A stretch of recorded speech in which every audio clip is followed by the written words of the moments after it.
Le dimanche 12 décembre 2021, la jeunesse de la paroisse d'Israël à Ibaten II, dans le littoral au Bénin, a fait preuve de gratitude envers le Dieu de toute grâce. Cette date, l'ayant prise comme le moment idéal de mener leur action de grâce devant l'autel de Dieu, ces jeunes, s'étant sentis très comblés des béatitudes agissantes de la toute-puissante main de l'Éternel Dieu des armées dans leur vie, et ceux-ci, pendant toute une année, ont choisi le 12e jour du dernier mois de l'année pour mener ce geste de reconnaissance envers le Dieu de miséricorde et d'amour. À cet effet, sous l'autorisation et la supervision de leur berger, le vénérable suprême évangéliste Raoul Djigber-Houndé, aussi président de la sous-région G du littoral, suivait les moments forts de cette célébration.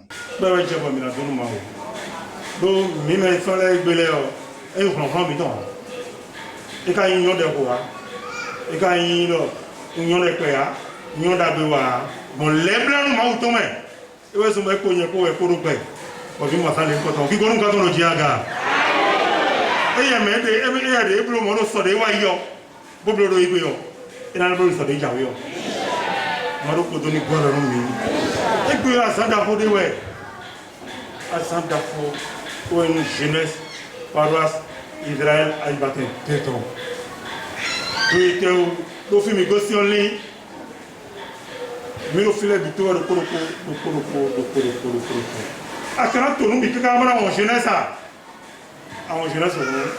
on ndako gango mi lo yo mi lo le me ko e mi lo jeune la me ko e mi lo jeune la me ko e même quand on veut tariton bon mon ayo akara zemele do fideo alors comme aussi conduite alors qu'on va en position donc il a bloqué caca mais à mon et mi va venir vimiton Xavier de venir nous on a appelé à tout pas le boni.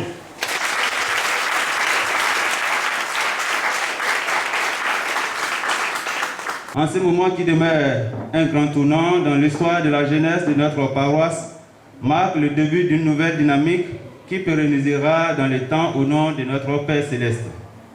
Chers devanciers et devancières, nous voici devant l'histoire où il urge d'impacter positivement notre génération afin de relever les défis de notre temps et laisser des traces indélébiles aux générations futures. Tout comme l'affirme Frantz Fanon, dans une opacité relative, chaque génération doit découvrir sa mission, la trahir ou l'accomplir. Dans ce sens, plusieurs missions ont été assignées à notre jeune de la paroisse Saint-Israël à Ibaten II. Au nom de ceux-ci, nous avons organisation et suivi des gardes de nuit, participation de la jeunesse au cours biblique, veille sur les mesures barrières, sensibilisation sur les bonnes mœurs et pratiques, identifier les projets phares qui impacteront la jeunesse et tous les fidèles de la paroisse. Conscients donc des enjeux qui se profilent à l'horizon, nous ne voudrions ménager aucun effort pour l'atteinte de nos objectifs au cours de ce tournant décisif de l'existence de la structure des jeunes sur la paroisse.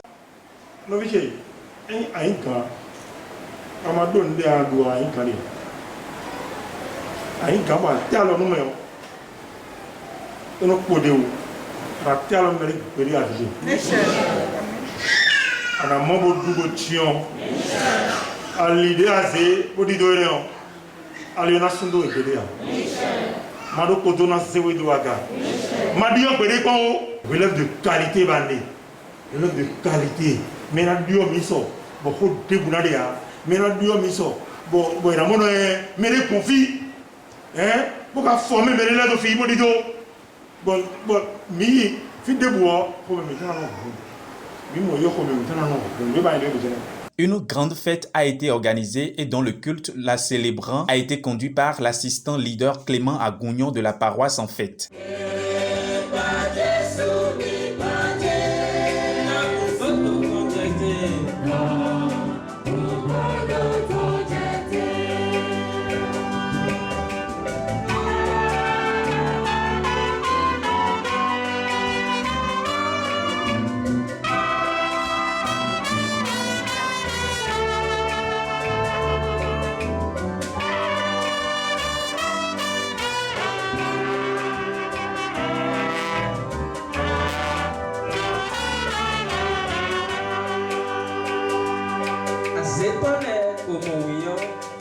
Yahweh Samuel Bileou Joseph Ochofaton.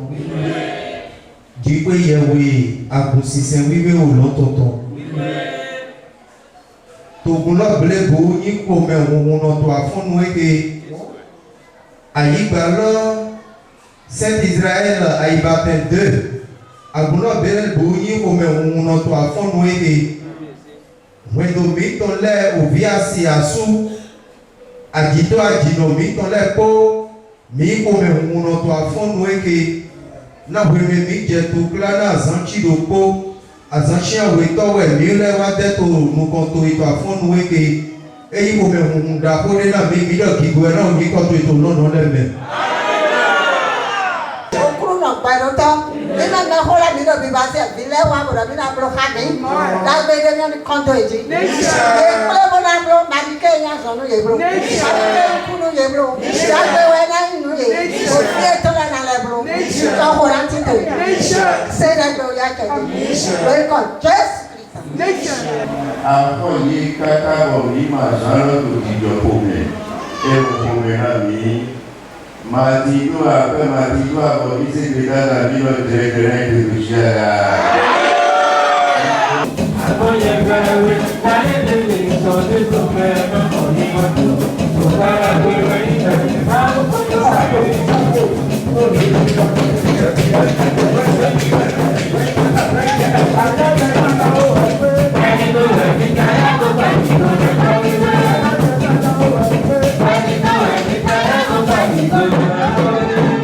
Et tout comme le roi Salomon dans le 6e verset du 22e chapitre du livre des Proverbes qui nous enseigne d'instruire l'enfant selon la voie qu'il doit suivre et quand il sera vieux, il ne s'en détournera pas, l'assistant évangéliste Daniel Kogo de la paroisse de Lokossa Centre a pris le verbe pour concrétiser ces mots dans le cœur de toute l'assemblée. Suivez un extrait de sa prédication.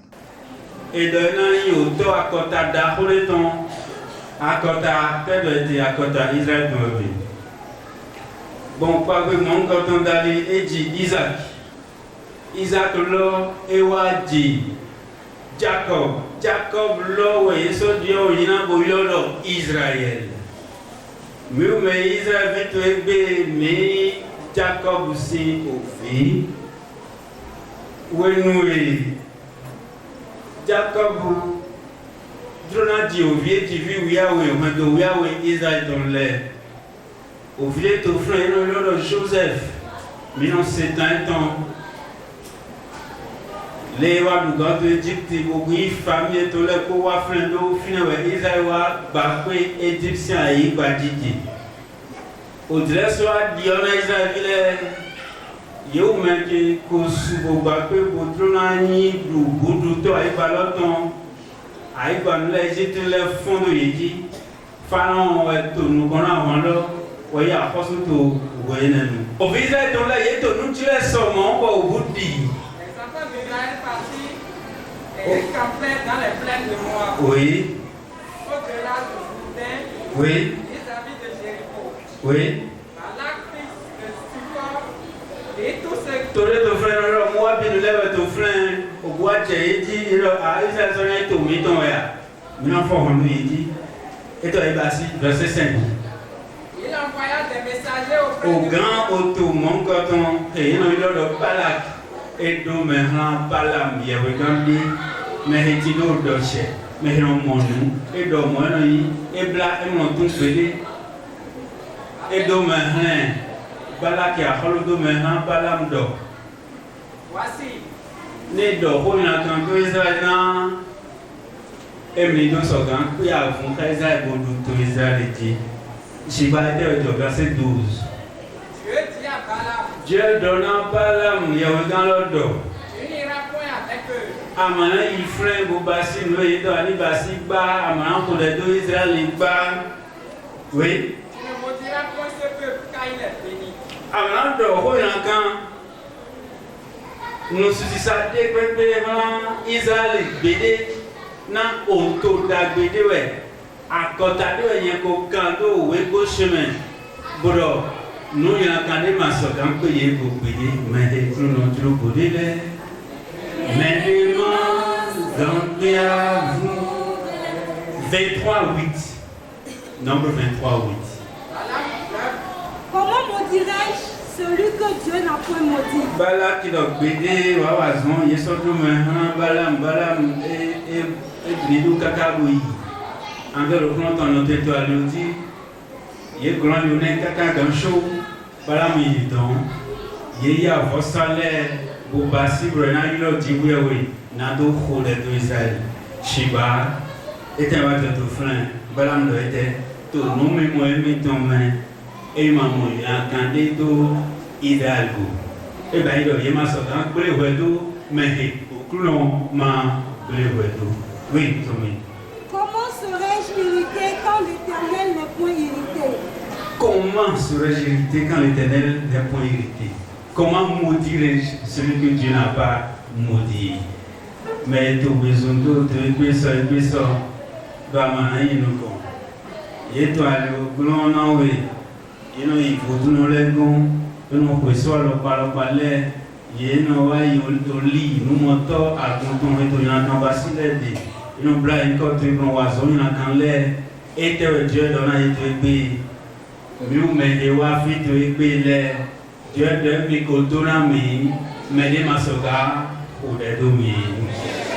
Par ces pluies de grâce bénéficiées, des actions de grâce rendues, des reconnaissances en grâce démontrées, ces jeunes, par quelques pas de danse, ont exprimé leur gratitude envers Dieu. Cette fête a rassemblé des jeunes de plusieurs paroisses, sœurs et de divers horizons dont quelques participants nous livrent leurs impressions.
Une présent jeunesse paroisse Aïbatin 2 des jeunesse dynamique jeunesse chargé jeunesse des doigts gondio mi mina et na l'autre clé bo motembo bo kono et de l'air bo motembo inkondo agom jeunesse mi ton là merci si do mi mais mais ici alors quand nous menons moi aussi en soi bon et donc efficace do côté nene mira kenkle bo oui bon moi aussi en soi donc azo et mina wa bo mo aller do azo mais on ma bon moi aussi en soi moi aussi mon kunda gbe bo combien si nous ne pas des blond là c'est très magnifique egbe mais donc pas vouloir y pas do et sort ton peuple est oui ti tomedo terago mi tonji dion Suzan lo mewedo Suzan aizemblo lo le ti tomen d'ailleurs mi do nu ami da zo do po azo da gonjo bi mi wa do kondo po mewe bo mi wa so azan lo ko bo mi na lu pe mi apa gragra na kulu no apa gragra no akulu no Jehova o so fatan wa mi wa azan le kaka bo mi azan egbe ton azan egbe ton ba so da samenu me hole da cheji bo no gudo mi ton et donc gudo mi ton da won e no gudo mi ton ba ndo da iton o eze président mon coton mi o inde bo hen hunu mi papa cheka yolo mi charge yolo mi bo do mi de ke yen ni hen ti kuna wa yen o yen le wuri bona bo ko de mi nu gbo do gbo ko do ko me o do che ton me o le bi lin sin wan yin me le bi kuno yide be no yon do wan nde no yoro wan yen o e de ton do agbon lo jido Suzan mi na dans une semaine on wan yin e de ton do we malin nous met des malins ne mi malin de na wa biwe wa alors goto ado disi ami o wan yin me na la bi kon entendre nle anda iton ni play be bura buru ku edu e bura wa jebe buru susu pa na klu no e pedido da ho wanyin da gun deji mo do so bo je no soja zan lo podi bona je fo ile sinu sojo mi a je gudo iton ide mi de mi ko blogun diyan ya son mo ko to mi ale fo do yi do mi do mi wa mo ko to gbe je mere legosi adisi ayo bo wa gudo mu kom di bo wa so te ni mo je mi da su mi na je gudo iton pon donc mi bi bi oye lo ye ni ze no so yo do njonu jeunesse surtout et ni ze jeunesse so yo do njonu bo wuli bo na bo blo bo ni je acho gege wa mais les mandats étant les débois et voir Jean quoi nous mi pas de mirando bon fibo do gben ye nous kon ouais on do gben charger mi ton nous compteur à gwanton ils allaient battre dessus nous compteur et wenye ton ba kuya do monye mais kala so we gbe bona wa godin bona do wa godin et de kweton ils Jean quoi nous mi be vivre mi nous do gben compteur à gwanji la bi maman de la gwanji la et de ton ye et ton ye ton me a che ton me le bi wa yin lo yin Biblo yin de we o men humi bo on tetun file na sodo a don lendo mama le papa le e a jegudo mi tomo a e ka kwedo mi mede mi mado nu ko mede mi invité si zolé élève wa ba dogungunu e wa vivre meta. Aujourd'hui c'est la fête des jeunes de la paroisse Israël à Libaten 2. C'est notre première édition. Comme on fait des fêtes sur la paroisse, on a proposé au chargé de faire pour les jeunes aussi et il a accepté, on a programmé ça. Tout a été bien, tout s'est bien passé. Et pour les fois à venir, que Dieu nous prête vie pour qu'on puisse améliorer les choses plus que ça. On remercie tout le comité paroissial, particulièrement le chargé de la paroisse, le président des jeunes, Nicolas Xavier. Et on remercie tous les fidèles de la paroisse Israël à Libaten 2. Et on remercie les invités aussi, ceux qu'on a invités, qui sont présents, qui sont venus manifester leur joie avec nous. On remercie tout le monde. Et nous sommes en train de célébrer la fête de la jeunesse, la fête d'Action de grâce. C'est une fête qui est venue au fait on a organisé ça pour rendre gloire à Dieu, qui nous a permis de voir ce jour agréable et qui fait plaisir à tout le monde. D'abord, avant tout propos, je tiens sincèrement à rendre grâce à Dieu qui nous accorde, qui nous renouvelle toujours son alliance et à rendre un vibrant hommage à notre chargé paroissial, puisque sans lui, nous ne pourrons pas faire grand chose. Sans lui, nous ne pourrons rien organiser. C'est lui qui a autorisé, qui nous a accompagnés de long en large à travers ses conseils, à travers ses consignes aussi. Et nous voici aujourd'hui à la fin et tout le monde est heureux, tout le monde est content. Et notre ambition, c'est nous voulons que la jeunesse de la paroisse soit unie. Nous prions, nous œuvrons pour l'union de la jeunesse, des jeunes. Nous entraidons aussi, parce que c'est dans l'organisation, dans l'union que nous pouvons nous entraider. Dieu nous a demandé de nous entraider, de nous aimer, d'aimer les uns et les autres comme nous-mêmes. Nous avons recensé tous les fidèles de la paroisse avec les métiers qu'ils ont appris. Et lorsque les opportunités se présentent, nous consultons la liste et nous balançons les offres et nous les suivons jusqu'à la fin. Voilà, c'est un changement radical, profond qui est venu sur la paroisse, qui fait plaisir à tout le monde, à tous les devanciers, qui fait même plaisir aussi aux autres devanciers qui ne sont pas de notre paroisse, parce que quand ils entendent ça, ça les fait plaisir et nous félicitent à tout instant. Mais en réalité, la jeunesse ne peut rien faire sans les conseils, sans l'apport des vieux, parce que la jeunesse est là pour accompagner les chargés paroissiales. La jeunesse, son rôle principal, c'est de l'accompagnement, c'est de l'organisation. L'organisation dans quel sens? Vous voyez, pour organiser les gardes de nuit, parce que la paroisse aussi a besoin d'être en sécurité. Les instruments ou les gens qui viennent en sécurité aussi ont besoin quand même d'une protection. Lorsque la jeunesse est là, lorsque les jeunes sont sur la paroisse, qui viennent passer, qui font les prières aux gens et qui trouvent satisfaction, c'est dans ce contexte qu'il peut y avoir l'intégration. La jeunesse ne peut rien faire sans les aînés. De nos jours, effectivement, les gens ne se donnent plus au travail comme il le faut, c'est-à-dire le travail spirituel, mais ils s'accordent aux onctions. Les conseils que je leur procure, c'est de se donner à fond au travail de spiritualité, la prière, la prédication, maîtriser bien la Bible. Et c'est dans ça que nous aurons, en portant notre toge, que nous serons fiers. Parce que quand tu portes une toge et tu n'es pas fier de ce que tu as porté, parce que tu as peur que peut-être on te donne la prédication et tu es incapable de faire la prédication, sur notre paroisse, avant de prendre l'onction, il faut maîtriser bon nombre de choses. Bon nombre de choses, la prédication d'abord c'est primo, la conduite, que ce soit en français ou en goût, c'est capital, il faut les maîtriser au bout du doigt avant de pouvoir avoir l'onction qu'il le faut. Avant le port d'habit même, on te teste, on te jauge pour voir ta capacité et on vient publiquement pour annoncer le rang que tu as occupé et la moyenne que tu as obtenue. Ça nous motive à se donner davantage. Mes impressions sont bonnes, très bonnes même. Parce que c'est une joie immense pour moi que personne ne peut mesurer ce que je ressens au fond de moi. Je suis le président, c'est à notre époque que ça s'est passé.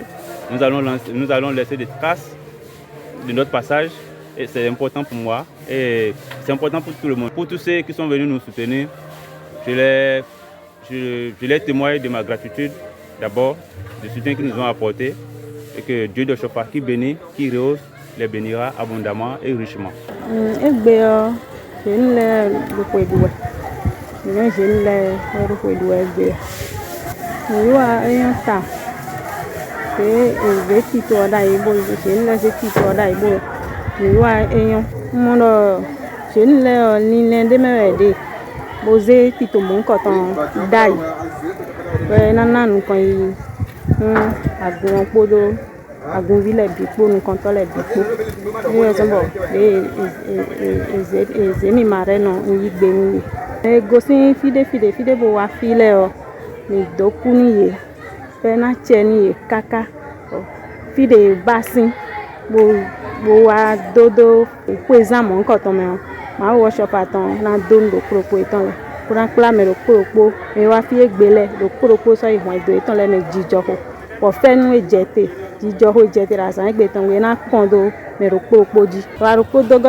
Israël a battu 2 temps là na dogbe yeme bi ni beaucoup do o awajijero asan egbe tongbe donc akwa ezanle o azo me ro wa wezu me ro kan do fait le nkan ton sin alino ma ogbero to na don ro eton le bi wa ze papa charge o do ndoku ni taro ni kudo tito ragun onji do ma ogbero to na ze daga ku kan mo pura ne asan gagbega Jesus tin come. Suivez ici quelques mots d'appréciation et d'impression du responsable chargé de cette paroisse en joie. Jeunesse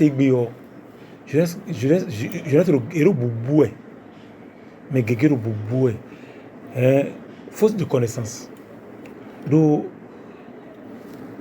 ebana yito nu mehule bona yinu nyoya ebana yido nu mehule bona yinu nyoya do e delewe kana dio mi deleso jeunesse mais je l'ai wona dio mi deleso mi maka yido nu mehule bo yinu nyoya ne mi kana dio mi bon ne mi kana tonu ngo mona dio mi bon iba sombo mi wa deti torida ido agumito jifi bon pour nous jeunes là bon ni ajayi nous kon ero simeho ero simeho ero do sisi taliai ero do we bon tundo me ko nous kon yo pas vous de ka do we ino yi nous kon janwe bon mi aze structure mon coton djijan ido Israël bon mi na suivra ye bon so ina nan dans ina nan de e wa zon bon mi de structure djijan yo vile ka setonu nubo buru azo waka miwe egbeso nubo tonu sise biyo yime sisi biyo yime bon ero se tonu ero se gbe miton e mi ndo ni ero elo eyon a blogbonle mi na nyonu mi onubo e ka se tonu mo mi dewu mi wa ze gano podo ero choba kana ze gan choba na ze gano ndewu no ero pon conduite me oton me odo wea edo sisia edo zewea enele we no pon we chubu no azeme mo no zero no kon vi mi to de meze be ni dan Xavier edo we bodo sisi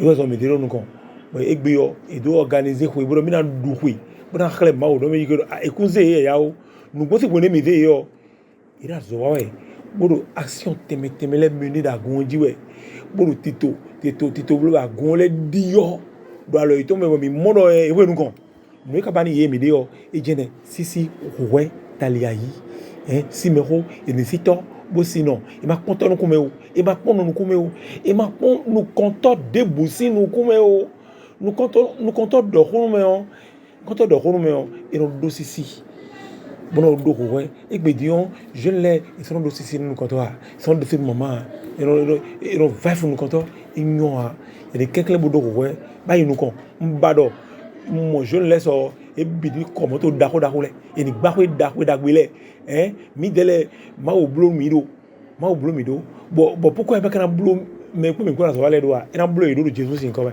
ina blo mi me bido mi me kale wa fi bro mi gudo ta ko ke ko le mi na do yan gbedi a mi ti a fenu ma o to na no ko mi ko jijo kwa san gabe na ido san mi dogbe nu akro no mo dogbe nu e me wa no mi gudo bo ze ko yo chitele san gabe na ido san me e filo de wa do egbe bo wa so wa no mi gudo o ina fenu ni e de leso ina do yan ina jijo ko no wa jijo ko na yin atan gabe ina yin me bi hui bo ezen debu ina no fani yi ba gumi ton de me de o papa mi ton ade ogun.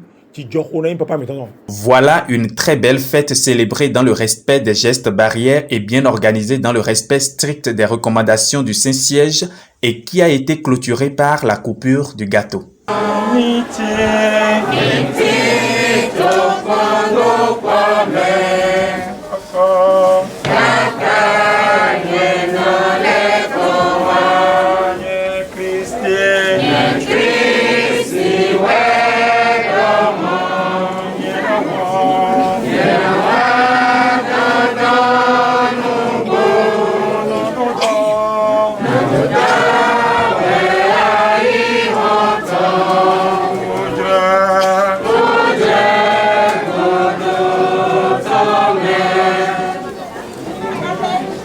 Jéhovah, Jésus-Christ, Michel, oui. Abba, Ota, oui. Mino, Kikonou, Katoro, Diaga. Hey, Trowe, va connaître pour nous vite les corrompus. Comme moi, sans les cotons, Kikonou, Katoro, Diaga. Hey, Trowe, va zé, le jeunesse, ton Dijan, il doit avoir le Dino Égbe. Zeki koto klewe akuno vitole mikowa bo zeki koto bo sedaga malone gudo tonu era na gudo tonu me deboa ali jako dako de madonu kuto ado 2022 era rondo no kono itale maro kodura zemi do aga to yi Jesus Christ me okodo oni mi me jeunesse idra la 22 ton mi